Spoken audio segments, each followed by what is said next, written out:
Hello दोस्तों, हाजिर हूँ एक और कहानी के साथ। मनहूस आदमी।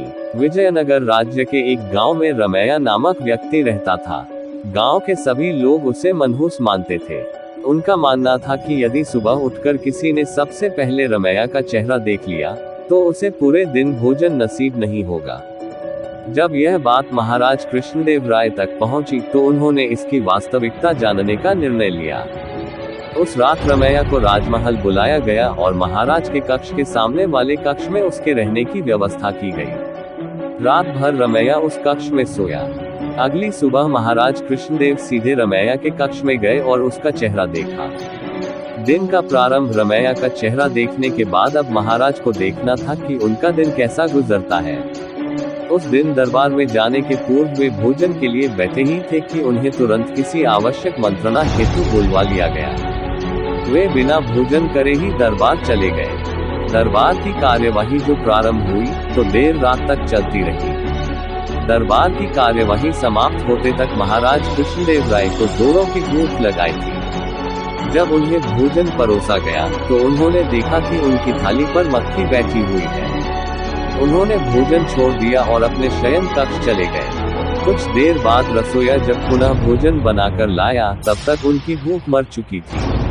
वे बिना खाए ही सो गए। अब महाराज को विश्वास हो गया कि रमैया मनहूस है। उन्होंने उसे फांसी पर चढ़ा देने का आदेश दे दिया। रमैया की फांसी की बात जब उसकी पत्नी तक पहुंची तो वह रोते रोते तेनालीराम के पास गई और उससे सहायता की गुहार लगाई। तेनालीराम ने उसे आश्वासन देकर घर भिजवा दिया।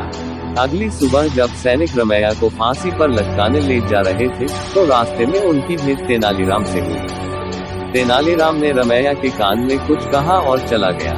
इधर फांसी गृह पहुंचने के बाद सैनिकों ने रमैया से उसकी अंतिम इच्छा पूछी। रमैया ने कहा कि मैं महाराज को एक संदेश भिजवाना चाहता हूँ। एक सैनिक द्वारा वह संदेश महाराज तक पहुंचाया गया। संदेश इस प्रकार था, महाराज, सुबह सबसे पहले मेरा चेहरा देखने से किसी को पूरे दिन भोजन नसीब नहीं होता, लेकिन महाराज आपका मुंह देखने पर तो जीवन से हाथ धोना पड़ता है। बताइए ऐसे में ज्यादा मनहूस कौन है।